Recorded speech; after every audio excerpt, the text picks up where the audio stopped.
आदर्श शिक्षण संस्थान जोधपुर की इस ऑनलाइन कक्षा में सभी भैया बहनों का स्वागत अभिनंदन। कक्षा 9वीं विषय संस्कृत सप्तम पाठ प्रत्यभिज्ञानम का आज हम चौथे भाग का अध्ययन करेंगे और वह चौथा भाग आज अपन यहाँ से पढ़ेंगे। अभिमन्यु कश्य महाराज, यहाँ से हम अध्ययन करेंगे। हमने पहले अभिमन्यु के बारे में और राजा के बारे में पढ़ा था कि वरनला अभिमन्यु कहता है कि राजा के पास चलिए, आप शीघ्रता कीजिए, राजा के पास चलिए। तो अभिमन्यु कहता है कि ये किसका राजा, किसका महाराज, कैसा महाराज, मेरा तो महाराज नहीं है ये। इसलिए अपने आप को उस राजा के प्रति समर्पित भाव से व्यक्त नहीं करता है और उसको अपना महाराज भी नहीं मानता है और कहता है ये किसका महाराज, ये मेरे तो कोई महाराज नहीं है। हमने फिर वरनला ने कहा था कि महाराज ऐसा महाराज, ये महाराज है, इनके पास जाइए, परंतु वो जाने को मना करता है। इसके बाद हम आज आगे पढ़ते हैं अभिमन्यु से। अभिमन्यु कश्य महाराज कहते हैं, अरे यह किसके महाराज, ये किसके महाराज है, ये मेरे तो कोई महाराज ऐसे नहीं है, क्योंकि मेरे तो ये महाराज है ही नहीं और आप कह रहे ये महाराज है, इनके पास जाइए। वो कहते हैं मेरा महाराज नहीं है। राजा यही पुत्र, यही एक यहाँ शब्द है, एक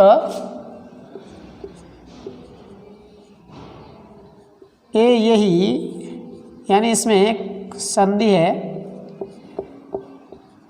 यही धन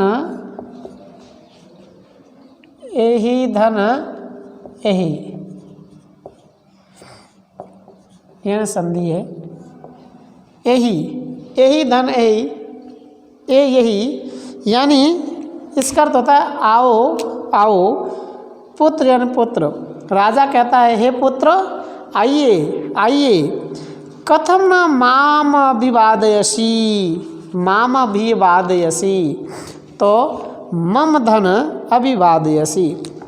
कहता है क्यों नहीं मुझे माम है, माम धन अभिवादयसी, माम धन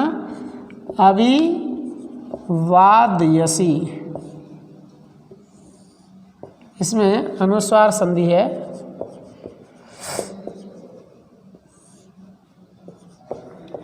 अनुस्वार संधि कहता है कि क्यों नहीं, कैसे नहीं, माम अभिवादयसी यानी मुझे अभिवादन करते हो, क्यों नहीं, आप कैसे मुझे अभिवादन नहीं कर रहे, यानी मेरा प्रणाम, मुझे प्रणाम, मेरे सामने झुकना, अभिवादन करना, नमस्कार कहना, ये क्यों नहीं करते हो। आत्मगतम, ये ऐसा मन ही मन बात करता है, सोचता है। अहो, और फिर कहता है अहो उत्सिक्त खलवयम क्षत्रिय कुमार, अरे ये तो उत्सिक्त गर्व से युक्त है, घमंड से परिपूर्ण है, घमंड से युक्त है। खलवयम यानी खलु धन अयम, खलु धन अयम, इसमें भी यन संधि है। खलवयम का अरे ये तो निश्चित, खलु यानी निश्चिति, ये तो निश्चित ही गर्व से युक्त एक क्षत्रिय कुमार है। अहमस्य दर्प प्रशमनम करोमि, अहम धनस्य, मैं ही इसका, अस्य यानी इसका यानी कौन, अस्य शब्द कस्मै प्रयुक्तम, अभिमन्युवे यानी अभिमन्यु के लिए ये आया शब्द है। और मैं इसका दर्प प्रशमनम करता होता है शांत करता हूँ, मैं इसके घमंड को शांत करता हूँ। दर्प प्रशमन यानी इसके गर्व को, इसके घमंड को शांत करता हूँ। प्रकाशम, प्रकट रूप में, अब पहले मन ही मन विचार कर रहे थे, अब प्रकट रूप में कहते हैं अतः कैनायम गृहीत, अरे किसके द्वारा ग्रहित यानी पकड़ा गया। कैनाई कैन धन अयम कैनाई, कैन धन अयम, किसके द्वारा पकड़ा गया, किसके द्वारा यह पकड़ा गया, अयम यानी यह पकड़ा गया। भीमसेन, भीमसेन कहता है महाराज मय, हे महाराज ये मेरे द्वारा पकड़ा गया। मया में अस्मद शब्द की तृतीय विभक्ति का एक वचन है मया। अभिमन्यु अशस्त्रेणत्य विधीयताम, अशस्त्रेणत्य विधीयताम, क्या कह रहा है, अभिधीयताम, अभिधि में कहिए, क्या कहना, अशस्त्रेण, बिना शस्त्र से आया ऐसा कहिए। अब अभिमन्यु को क्या कहता है, अभिमन्यु क्या कहता है भीम को, आप भीम ने कहा ना कि मैंने पकड़ा है, तब अभिमन्यु कहता है आप ऐसा कहिए कि मैं बिना शस्त्र के आया फिर पकड़ा। आप ये मत कहिए कि मैंने पकड़ा, ये गलत बात, ये नहीं सच रही मुझे। आप ये कहिए कि मैं बिना शस्त्र से आया था, ऐसा कहिए, तब आपने पकड़ा है मुझे, अन्यथा नहीं पकड़ सकते थे मुझे। भीमसेन शांतम पापम, पाप शांत हो, क्या हो, साम धनतम शांतम, क्या कहा, पाप साम धनतम शांतम, पाप शांत हो। धनुस्तु दुर्बल एवं गृह्यते, धनुष तो दुर्बल यानी कमजोरों के द्वारा ग्रहण किया जाता है, पकड़ा जाता है, लिया जाता है। भीमसेन कहता है आप कह रहे बिना शस्त्र के आया था, अरे बिना शस्त्र तो मेरा शरीर, मेरे दोनों हाथ और भुजाएं यही पर्याप्त है। अरे धनुष तो कौन ग्रहण करता है, जो कमजोर होता है वो डरता है, इसलिए धनुष रखता है, ऐसा भीमसेन कहता है। मम तो भुजौ प्रहरणम, मेरी तो दोनों भुजाएं ही अस्त्र शस्त्र है, मेरे दोनों भुजाएं ही शस्त्र है, इससे मुझे आवश्यकता है ही नहीं, धनुष की वगैरह शस्त्र की मुझे कोई आवश्यकता नहीं, मेरी दो भुजाएं हैं, यही मेरे लिए सब कुछ अस्त्र शस्त्र है। अभिमन्यु हूँ माँ तावद भो किम भवान मध्यम तात, तो अरे बस रहने दो, माँ तावत तब तक रहने दो, बस इतनी बड़ी बड़ी बातें, तो यहाँ का अर्थ कहने का है माँ तावत भो, अरे बस रहने दो, मत बंद करो। यानी आप ये जो बड़ी बड़ी बातें कर रहे हैं ना कि यह तो धनुष तो कमजोरों के लिए होता है, वैसा हो, शांत हो पाप, ये जो बड़ी बड़ी बातें करें इसको रहने दो। और कहते हैं धनुष तो, जो भीम कह रहा है धनुष तो दुर्बल ग्रहण करते ही, रहने दो। अभिमन्यु कहता है रहने दीजिए बड़ी बड़ी बातें बस। और क्या कहता है, किम भवान मध्यम तात, क्या आप मेरे मध्यम तात हो, यह सादृश, यह तस्य सादृशम वचः वदति, जो उनके समान आप वचन यानी वाणी बोलते हो।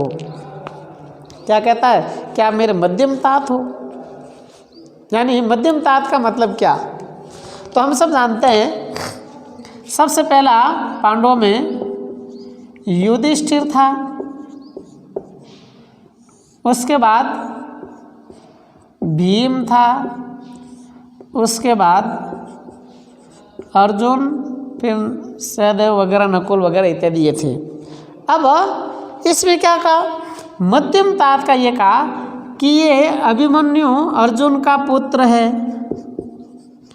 अभिमन्यु अर्जुन का पुत्र है, और इससे दो बड़े हैं भीम और युधिष्ठिर, तो दोनों ही बड़े हैं तो इसके तात लगते हैं, यानी पिता के दो बड़े भाई। तो ये मध्यम तात का मतलब ये हुआ कि अर्जुन और युधिष्ठिर के बीच में भीम का नाम है,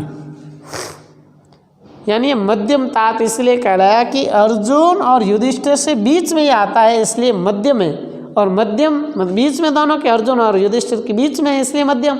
और तात तो बड़े पिता जो कहते हैं, पिता के बड़े भाई को तात कहते हैं, इसलिए इसको कहते हैं मध्यम तात। यानी आप क्या मेरे मध्यम तात हो, जो उनके समान बड़ी बड़ी बातें बोलते हो, कहते हो। और इतने में भगवान पूछते हैं, पुत्र को अयम मध्यमो नाम, का है पुत्र ये मध्यम नाम कौन, ये कौन सा नाम मध्यम है। कोयम कहधन अयम, कोयम मतलब कहधन अयम, कह धन अयम कोयम, ये कौन सा मध्यम नाम? विसर्ग उत्व संधि है। तो अभिमन्यु एक श्लोक कह करके कहता है, समझाता है कि मध्यम तात यानी कौन। योक्तयित्वा जरासंधम कंठ श्लेष्टेन बहुना असह्यम कर्म तत्कृत्वा नीत कृष्णादत अर्ताम, कृष्णात दहरताम, अत दहरताम, कृष्ण धन अत दहरताम, इसका संधि विच्छेद होगा। तो योत्रिक्त्वा कृष्ण धन संधि विच्छेद हो गई, कृष्णो तो कृष्ण धन अत दहरताम, अत अत दहरताम,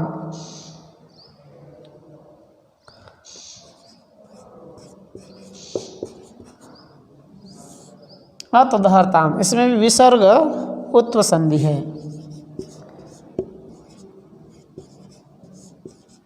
विसर्ग उत्व संधि।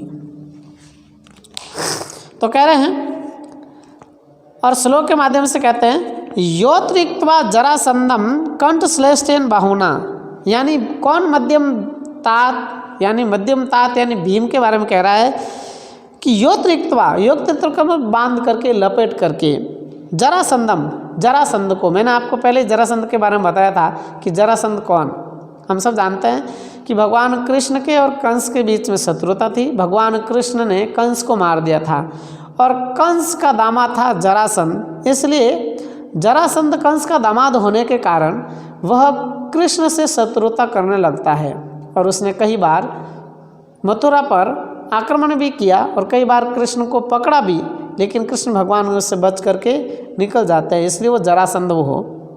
तो कंठ श्लेष्टन का अर्थ होता है कंठ पर, गले पर, बाहुना यानी दोनों भुजाओं से। तो मध्यम तात यानी भीम यानी कौन? तो अपने दोनों भुजाओं से गले पर जरासंध को लपेट करके असह्यम कर्मम तत्, जो बहुत ही असह्य कर्म था, कठिनता से करने वाले कार्य को करके, नीत यानी ले ली, कृष्ण अत दहरताम यानी कृष्ण की योग्यता को, यानी उसकी जो भगवान कृष्ण उनको मानना चाहते थे तो उसकी योग्यता को इन्होंने, इस भीम ने यह जरासंध को मार करके उन्होंने योग्यता को प्राप्त कर लिया था। यानी इसका अर्थ ये हुआ कि भीम ने जरासंध को अपने दोनों हाथों से गले पर लपेट करके, जो बहुत ही असहनीय कार्य था, कठिनता युक्त कार्य था, उसको करके भीम ने कृष्ण की योग्यता को छीन लिया था या उसकी योग्यता को ग्रहण कर लिया था। कहने का अर्थ यह हुआ कि भगवान कृष्ण उनको मारने के अवसर में थे, लेकिन वो अवसर उनको न मिल करके भीम को अवसर मिला और भीम ने उस जरासंध का वध कर दिया, इसलिए कृष्ण की योग्यता को उस भीम ने ग्रहण कर ली, यानी उस योग्यता का हकदार भीम बन गया। तो वो मध्यम तात। राजा न ते क्षेपेन रुष्यामि रुष्यता भवते रमे किम उक्त्वा नापराधो हम कथम तिष्ठति यात त्विति। तो कहते हैं राजा अब कह रहे हैं न तो क्षेपेन रुष्यामि, अब इसको अभिमन्यु को और ज़्यादा थोड़ा उकसाने का काम कर रहे हैं। कह रहे हैं न ते क्षेपेन रुष्यामि, क्षेपेन निंदा करना, रुष्यामि नहीं नाराज होना, मैं न तुम्हारे ते यानी तुम्हारे निंदा करने से नाराज नहीं होता है, होते हैं या होता हूँ। राजा कहता है तुम जो निंदा करते हो उससे मैं नाराज नहीं होता हूँ, मैं क्रोधित नहीं होता हूँ निंदा से। रुष्यता भवता रमे, और आपके नाराज होने से, आपके द्वारा क्रोधित होने पर हमें रमे यानी हमें प्रसन्नता होती है। किम उक्त्वा ना अपराधो हम, किम धन उक्त्वा, किम उक्त्वा, किम धन उक्त्वा ना अपराधो हम, ना धन इसमें अनुस्वार संधि है। किम उक्त्वा ना अपराधो हम, तो इसमें है ना धन अपराध, धन अहम। तो इसमें हो गई दीर्घ संधि और विसर्ग उत्व संधि। दीर्घ प्लस विसर्ग उत्व संधि। तो कह रहे हैं कि क्या कह करके मैं ये क्या कह करके अपराध कर रहा हूँ। कथम तिष्ठति यात्विति, क्या मैं ये कह करके अपराध कर रहा हूँ। यात्विति यातु धन इति, यण संधि है। यातु धन इति, यात्विति, यातु का मतलब चले जाइए। क्या ये मैं कुछ कह करके अपराध कर रहा हूँ। कथम तिष्ठति यात्विति, आपको लगता है ये मैं कहकर अपराध कर रहा हूँ तो आप कैसे खड़े हो। यात्विति, चले जाइए, जाइए आपको लगता है ये मैं क्या कह करके कुछ अपराध कर रहा हूँ, आपको ऐसा लगता है तो आप जाइए। यानी राजा उसको कह रहा है कि तुम्हारे क्रोधित होने से मैं क्रोधित नहीं होता हूँ। आप क्रोधित होते हैं तो हम बड़े प्रसन्न होते हैं। क्या ये बात कह करके हम कोई अपराध कर रहे हैं। आपको लगता है कि ऐसा अपराध है तो आप यहाँ से चले जाइए। क्यों खड़े हैं, तिष्ठति, क्यों खड़े हो, आप चले जाइए। ऐसा कह करके राजा इस अभिमन्यु को और अधिक क्रोधित करने का प्रयास करता है। तो आज के इस कक्षा में इतना ही पढ़ेंगे। गृह कार्य के रूप में आप प्रश्न 3 व 4 गृह कार्य यहाँ लिख लें। गृह कार्य प्रश्न 3 व प्रश्न 4 करना, ये गृह कार्य के रूप में आपको करना है। तो आज के इस कालांश में इतने अध्ययन करेंगे। धन्यवाद, नमस्कार।